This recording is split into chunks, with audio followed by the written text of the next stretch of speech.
Motion moved. The motions for consideration of the Waqf Amendment Bill 2025 and the Mussalman Waqf Repeal Bill 2025 are now open for discussion. I now call upon the members whose names have been received for participation in the discussion. Dr. Syed Nasir Hussain, 20 minutes.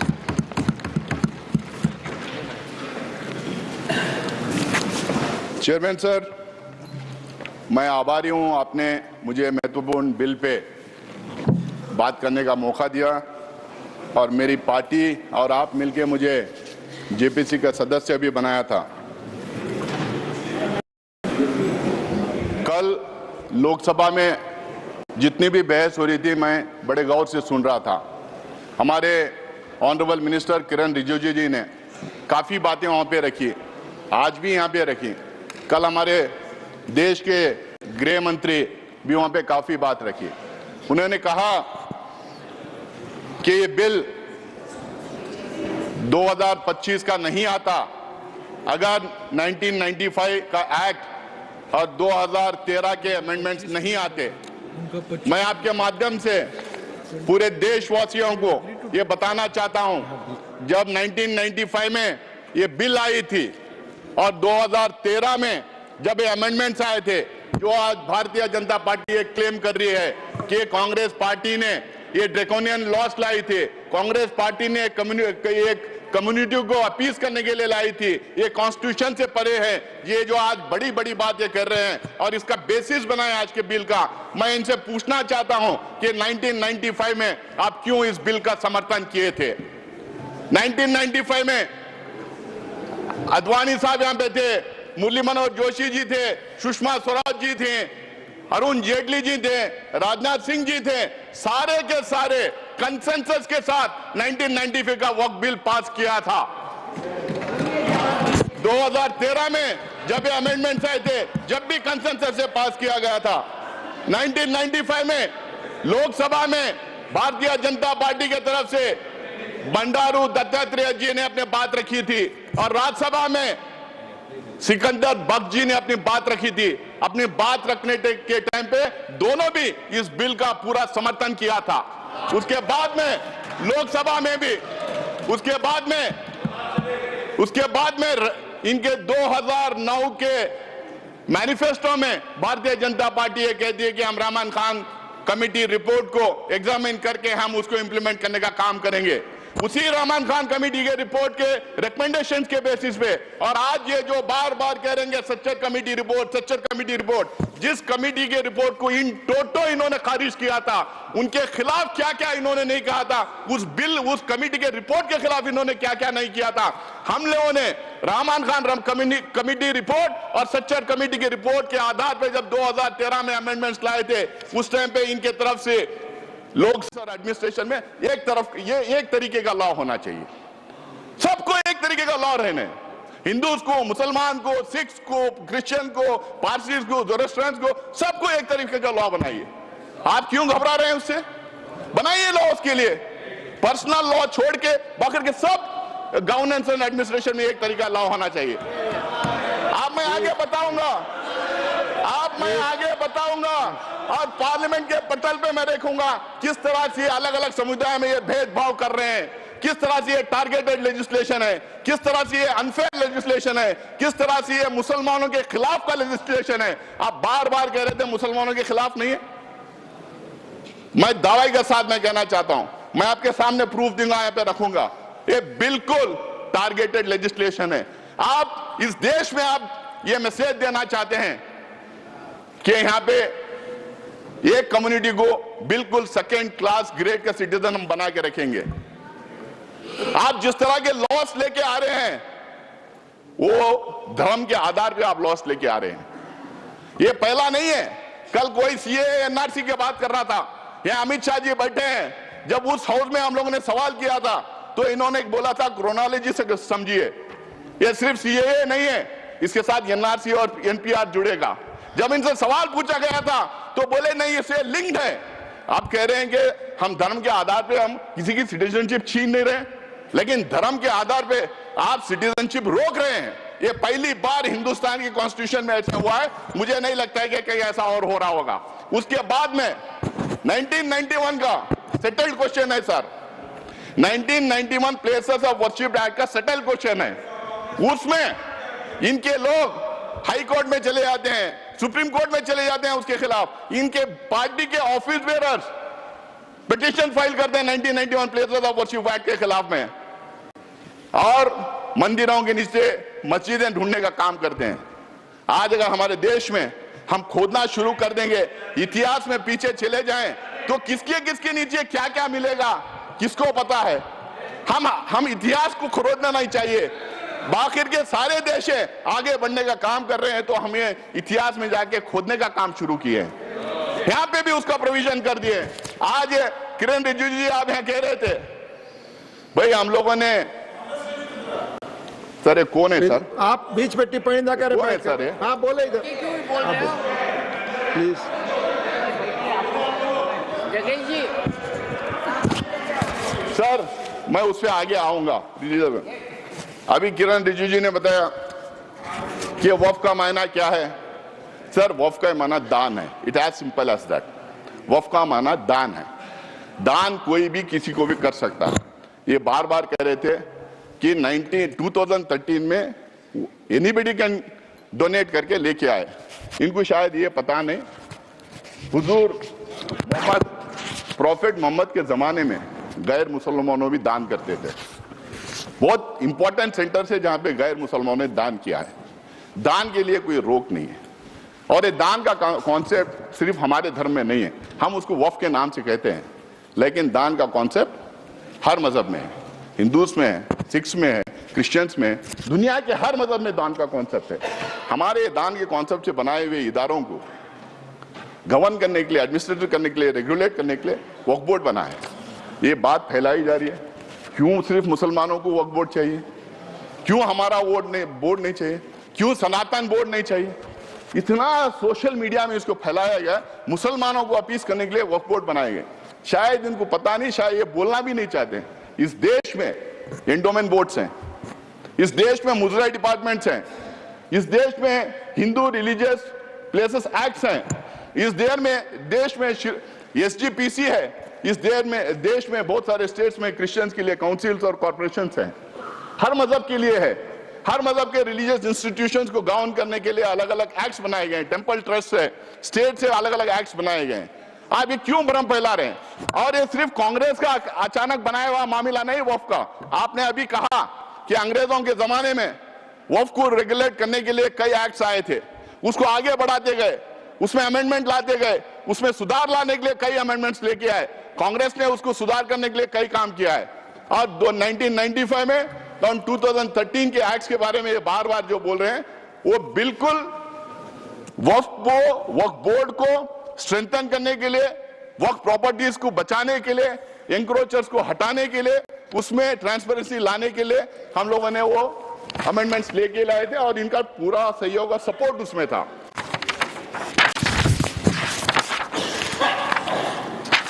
Sir इसमें बार बार ये कहा जा रहा, आज भी ये कह रहे हैं कि वक्फ बोर्ड, ये सबसे बड़ा एलिगेशन वक्फ बोर्ड के खिलाफ है सर, और सबसे बड़ा मिस इन्फॉर्मेशन फैलाया गया। आज भी यहां पे बोल रहे थे कि वक्फ बोर्ड कोई भी जमीन को अपनी जमीन डिक्लेयर कर सकती है। क्या हिंदुस्तान में लॉ नहीं है? क्या रेवेन्यू रूल्स नहीं है? क्या प्रॉपर्टी रूल्स नहीं? मतलब कहीं पे भी हम टवल डाल दें और हमारी बना लें? हम ट्रेनों में चलते हैं, ट्रेनों में नमाज पढ़ते हैं, फ्लाइट्स में नमाज पढ़ते हैं, तो नमाज पढ़ ले तो क्या ट्रेन हमारी हो गई? क्या फ्लाइट हमारी हो गई? क्या वक्फ में उसको लिखवा दें? वक्फ को जो पावर दिया था, अगर वक्फ बोर्ड के सामने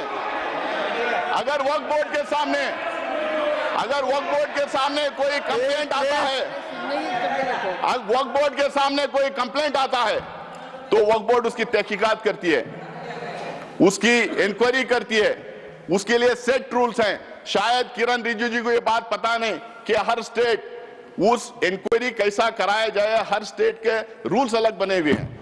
मैं वक्फ बोर्ड का मेंबर पिछले 6 साल से हूं सर, कर्नाटका में 6, अब 7वां साल कंप्लीट कर रहा हूं। तो वहां पे ये पूरा आपको पूरा इंक्वायरी तो बोले प्लीज प्लीज। पूरा इंक्वायरी होने के बाद में सर्वे कमिश्नर उसको सर्वे करता है, कलेक्टर उसको चेक करता है, फिर उसके बाद में स्टेट गवर्नमेंट को जाता है, स्टेट गवर्नमेंट उसको वेरीफाई करती है, उसके बाद में वक्फ गेजेट उसके बाद में सरकार उसको गेजेट करती है। उसके बावजूद भी अगर कोई संतुष्ट नहीं है तो ट्राइब्यूनल में जा सकता है। अगर वहां भी कोई अगर वहां भी उसके खिलाफ अगर डिसीजन जजमेंट आता है, अगर वहां पे वो कन्विंस नहीं है तो वो कोर्ट में जा सकता है। आज ये कह रहे हैं कि कोर्ट में रिव्यू नहीं कर सकते, कोर्ट में बिल्कुल रिव्यू कर सकते हैं। अगर कोर्ट में रिव्यू नहीं कर सकते,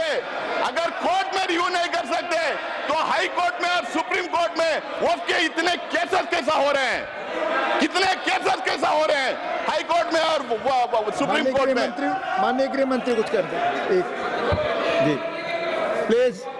मान्यवर, मैं सदस्य को बीच में टोकना नहीं चाहता, शायद वो भोले भाव से गलत इंफॉर्मेशन सदन के सामने रख रहे हैं, तो मैं थोड़ा करेक्ट करना चाहता हूँ। मान्यवर Jairam ji please please, chair has given time. क्या कह रहे हैं आप रमेश जी, क्या कह रहे हैं? मैं मान्यवर जी प्लीज प्लीज मान्यवर बोलो।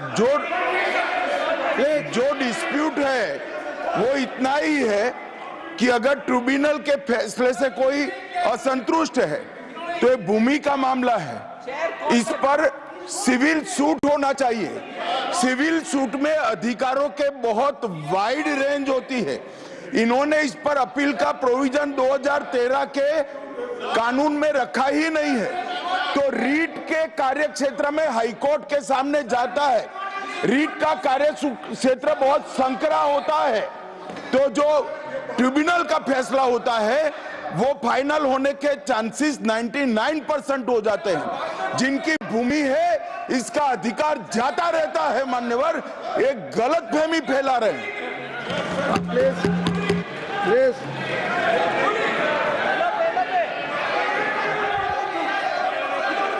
यस, आप ही को दे रहे हैं, आप सुनते नहीं सर। आप ही को कह रहा हूं मैं। सॉरी, अब शुरू की। देखिए साहब, वो बात कर रहे हैं और हमने रिजू जी साहब का तो बहुत शांति के साथ सुना, और रात में भी कल आपका भाषण वहां पर भी टीवी में पूरा सुना। कम से कम वो जो उन्होंने तैयारी करके लाए हैं, उन्होंने भी पढ़ के आए, वो तो कोई ऐसे वैसे बात नहीं कर रहे हैं। इसके ऊपर गंभीरता से अध्ययन करके वो आए हैं, उनका फ्लो बीच में चले जाता, विचार चले जाता। तो इसलिए मैं आपसे कृपा करके विनती करता हूं, उधर के लोगों को टोकना बंद करने के लिए कहो। जो कुछ कहना है वो अपनी बात उत्तर में कहे, मैं यही चाहता हूं। अब उनको कंट्रोल करिए। Doctor Syed Naseer Hussain please please. Sir, tribunal के बारे में इन्होंने कहा, रिजू जी ने, कि 2 थे, उन्होंने 1 बढ़ा दिया। 2013 में भी 3 ही थे, 2013 में भी 3 ही थे। 2013 में भी इस्लामिक स्कॉलर डोमेन एक्सपर्ट थे, बल्कि इन्होंने अभी कर दिया कि रिटायरिंग या सर्विंग। पहले हम लोगों ने सर्विंग जज को रखते थे। भ्रम में फैलाया जा रहा था कि वक्फ का ट्रिब्यूनल है, वक्फ कॉन्स्टिट्यूट करती है, लेकिन स्टेट गवर्नमेंट कॉन्स्टिट्यूट करता है, वक्फ बोर्ड नहीं कॉन्स्टिट्यूट करती है। ये भ्रम फैलाया जा रहा है। सर, इन्होंने एक नया प्रोविजन लाया, बोला कि सिर्फ मुसलमान दान कर सकता है, और दूसरी बात इन्होंने बोला कि 5 साल का प्रैक्टिसिंग होना। अब ये तो था पहले, जेपीसी को जाके आने के बाद अब ये कह रहे हैं कि उसको डेमोन्स्ट्रेट करना चाहिए। पहले तो प्रधानमंत्री कहते थे कि हम कपड़ों से पहचान लेते हैं, आप कैसा पहचानेंगे? हम कैसा डेमोन्स्ट्रेट करेंगे, कौन से कपड़े पहनना पड़ेगा, मैं टोपी पहन के जाऊं या दाढ़ी लगा के जाऊं, या कोई मेरे घर में सीसीटीवी कैमरा लगा के देखेगा मैं नमाज पढ़ रहा हूं या नहीं पढ़ रहा हूं, मस्जिदों में सीसीटीवी कैमरा लगाएगा, या और कोई तरीका होगा कि 5 साल कोई प्रैक्टिसिंग मुस्लिम है या नहीं पता करने के लिए, या नहीं कोई रिजू जी से मैं पूछना चाह रहा हूं क्या एक दूसरा डिपार्टमेंट खोलेंगे कि ये आइडेंटिफाई करने के लिए प्रैक्टिसिंग मुस्लिम है या नहीं, और वो जो सर्टिफिकेट देंगे उस पे भी मोदी जी का ठप्पा रहेगा कि ये मुसलमान है या नहीं करके बोल के, हाँ मोदी जी की फोटो भी लगा देंगे उस सर्टिफिकेट पे। सर वक्फ बाय यूजर की बात, तो सबसे बड़ा मार जो इस बिल में ला रहे हैं वक्फ बाय यूजर, क्यों ये ला रहे हैं सबको पता है, इनकी सारी की सारी जो है निगाह संपत्ति पे है, जमीन पे है, लैंड पे है, धारावी पे में किसको दिया है उन्होंने, करोड़ों के भाव पे किसको दिया। कल मैं टीवी डिबेट पे था, एक जेपीसी की मेंबर थी इनकी मेरे साथ में, वो कह रही थी कि हम लैंड मोनेटाइज करेंगे, तो समझ में आ गया मोनेटाइज करके किसको देंगे।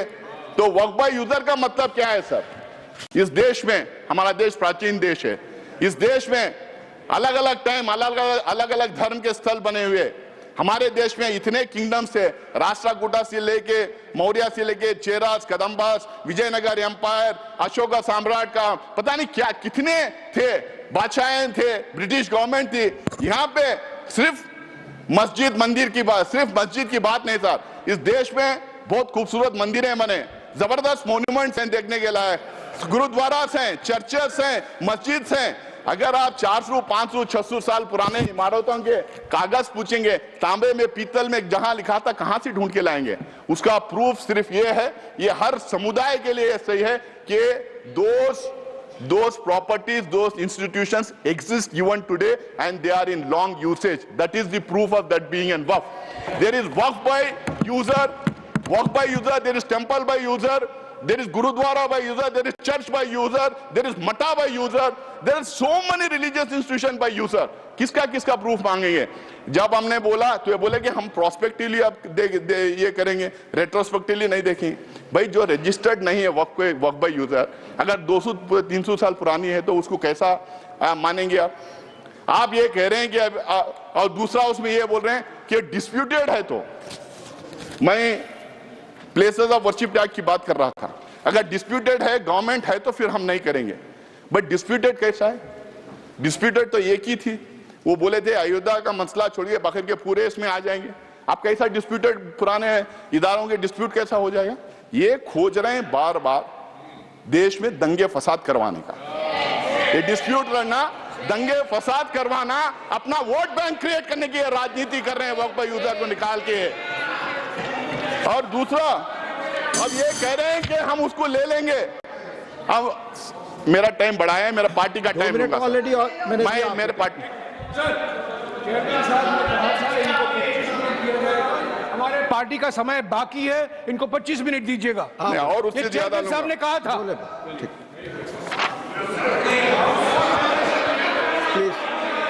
प्लीज तो सर अब एक बोल 25 मिनट क्या 30 मिनट समय यहाँ 20 मिनट लिखा हुआ है। देखो साहब, मैं 20 मिनट रात के 2:30 कृपया समय देखिए। मैं ऑलरेडी माननीय एलओपी ऑलरेडी बोलने से अतिरिक्त समय दिया मैंने। प्लीज आप मैं ले रहा हूँ सर। आप बोल सर दूसरा सर, आप ये कह रहे हैं कि वक्फ बाय यूजर ऐसा ही रहेगा जो रजिस्टर्ड है, और दूसरी तरफ कह रहे हैं कि पोर्टल हम नया ला रहे हैं और उस पोर्टल में हर एक वक्फ को फिर दोबारा रजिस्टर करना पड़ेगा। भाई वक्फ बाय यूजर वो रजिस्टर्ड हो गया तो सीधा उठा के डाल लीजिए उसमें, आप फिर दोबारा उनको क्यों रजिस्ट्रेशन करें। आप चाह रहे हैं कि फिर वो दोबारा पेपर उससे मांगे, आप पेपर ना दें, फिर आपके लोग जाके दंगा फसाद करें और आपका वोट बैंक बढ़ता रहे। ये आपका वो है। सर तीसरा ढांचे की बात कर रहा हूं मैं, ये बहुत जोर जोर से रिजू जी बोल रहे थे कि ये सेक्युलर कैरेक्टर है वक्फ बोर्ड का सेक्युलर कैरेक्टर है। वक्फ बोर्ड सिर्फ एडमिनिस्ट्रेशन और गवर्नेंस नहीं देखती है, वक्फ बोर्ड रिलीजियस अफेयर्स में भी दखलंदाज करती है, रिलीजियस अफेयर्स भी देखती है। अगर आपको इतना ही है, अगर आप कह रहे हैं, अगर मैं आपकी बात भी मान लूं, तो मैं आपसे पूछना चाहता हूं क्या हिंदू रिलीजियस एक्ट के तहत जो इंस्टीट्यूशंस बने, endowment act, Muzrai department, places of Hindu religious places act, SGPC और अलग अलग समुदाय के जो इदारे जो बने हैं, क्या उसमें एक मुसलमान, एक सिख, एक बुद्धिस्ट, एक जैन को आप रखेंगे? क्या मुझे रखेंगे आप उसमें? आप मुझे रखेंगे आप उसमें? ये बिल्कुल मेरे राइट के खिलाफ है। जो कॉन्स्टिट्यूशन मुझे जो राइट देता है उसके खिलाफ है, और इसको लेके काफी जजमेंट्स भी है। दूसरा सर, मैं उसके सारे को, और ये जो कह रहे हैं, और ये जितने यहाँ पे हैं, यहाँ पे Bihar Hindu religious trust act, Madras Hindu religious and endowment act, Orissa का, तमिलनाडु का, उत्तर प्रदेश का, आंध्र प्रदेश का, सब में साफ लिखा जाता है कि सिर्फ और सिर्फ हिंदू वहां रहेंगे और कोई और दूसरे मजहब का आदमी नहीं रहेगा। जब वहां पे वो एक्ट में ही है, तो यहाँ कैसे आप दूसरे लोगों को देंगे? आप एक्चुअली क्या प्रूव करना चाह रहे हैं? आप लाके क्या हमारे ऊपर भरोसा नहीं? क्या हम काबिल नहीं अब हमारे इंस्टीट्यूशंस को चलाने के लिए? आप हम लोग को सेकेंड ग्रेड सिटीजन बनाना चाह रहे हैं, हमारे ऊपर स्पाइंग करना चाह रहे हैं आप।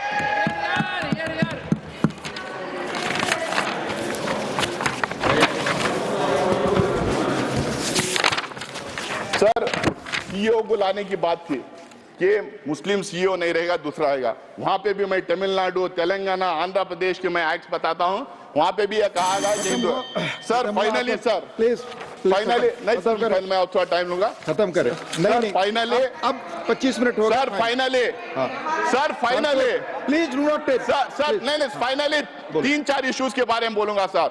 रिजू जी कल भी बोले, आज भी बोले, 123 प्रॉपर्टीज को लेके भ्रम फैलाया जा रहा है। ये सारे के सारे 123 प्रॉपर्टीज आके या तो दरगाह है, या तो मस्जिद है, या तो कब्रिस्तान है, या तो ईदगाह है। ये झूठ है। ऑथेंटिकेट करो, धन्यवाद, ऑथेंटिकेट करो, उसकी लिस्ट में आपको देना चाह रहा हूं। ऑल 120 और इसको धन्यवाद, आपकी बात जयराम जी, धन्यवाद, Jairam ji, another 5 minute, doctor Radha, another 5 minute, doctor Radha Mohan Das Agrawal. नहीं आपकी बात माननीय जो भी असंसदीय शब्द अगर आप इस्तेमाल करेंगे वो रिकॉर्ड में नहीं होगा। Please please